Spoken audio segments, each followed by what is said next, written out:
બનાવ્યું મમ્મી? લસણની ચટણી બનાવી. લસણની ચટણી એકદમ મસ્ત.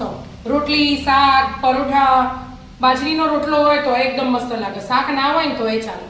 એવું? એવી મસ્ત બનાવી. એ વાત તો મસ્ત બનાવી. અને 1 મહિના સુધી સ્ટોર કરી રખાય એવું ફ્રીજમાં. મસ્ત બનાવી, એકદમ અલગ જ રીતે બનાવી લાગે. હા. કેવી રીતે બનાવી? હેડ શીખવાડ્યું તને? હેડો. એનું 2 દળો લસણ ફોલી દીધું મેં. બરાબર. અને આજે મસ્ત મજાની અને લસણની ચટણી બનાવવાની. 1 મહિના સુધી ફ્રીજમાં સ્ટોર કરવી હોય ને તો એ થાય એવી. રોટલી હા. સાથે ખાવાનું બહુ મજા. રોટલી, ભાખરી, પરોઠા, શાક ના હોય ને તો એ ચાલે. ખીચડી બધા હાથે ચાલે એવી. પારાખવાણી લઈ લીધી હો. આ ખોલ હોય પારાખવાણીમાં એમાં મસ્ત બને. ખોડી દેવાનું એકદમ ઝીણું. એમાં થોડુંક મીઠું એડ કરવાનું એટલે મીઠાનું પાણી વળે ને એટલે જલ્દી ખંડાઈ જાય. આટલું થોડુંક. બીજો મસાલો આપણે પછી કરીશું પણ થોડી ખાંડ એડ કરવાની.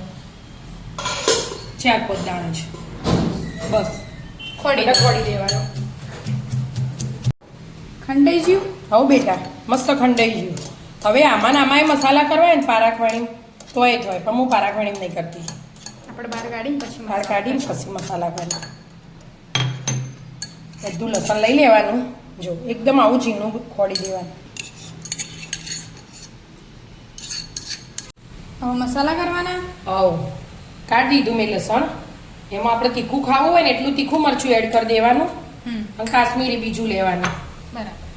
એમાં આટલું સ્વાદ પ્રમાણે મીઠું લીધું, 1/2 ચમચી જેવું.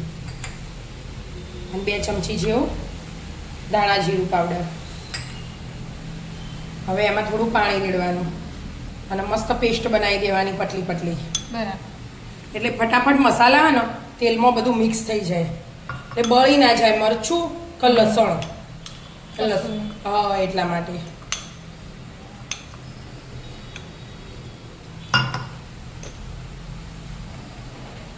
અને આ ચટણીનો ટેસ્ટ એકદમ મસ્ત આવે.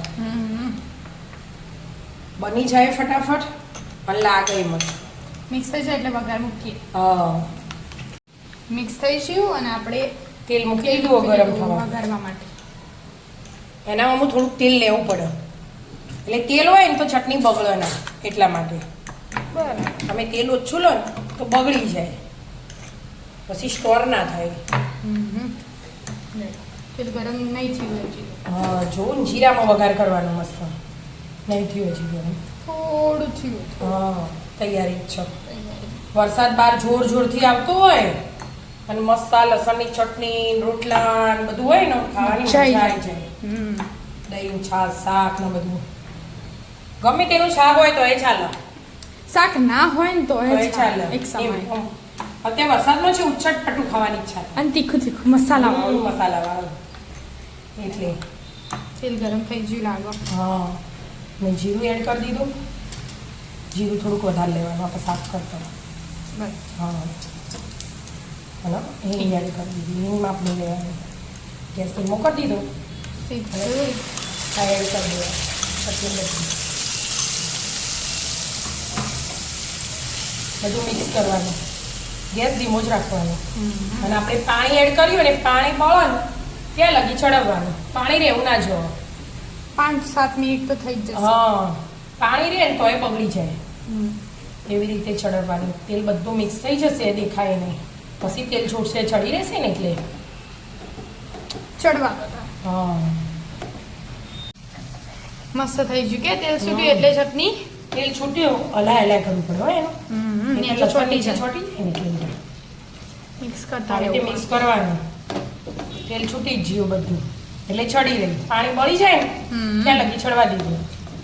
એકદમ મસ્ત થાય. કોરી રોટલી રસાવાળી. ખવાય ને એવી હા, રસાવાળી. રસાવાળી. અડધું લીંબુ નીચોઈ દેવાનું. ખટ્ટી મીઠી તીખી. અને આ લીંબુથી બગડે ના. એવું. જો તેલ છૂટી જાય હમ. હાલ હલાવી દીધો એ થોડાક લીલા ધાણા. તો આવી જાઓ મિત્રો મસ્ત મજાની લસણની લાલ ચટણી ખાવા. એકદમ જોરદાર. દાળ. મિત્રો અમારા વિડીયો ગમતા હોય તો લાઈક શેર અને સબસ્ક્રાઇબ કરજો. રાધે રાધે.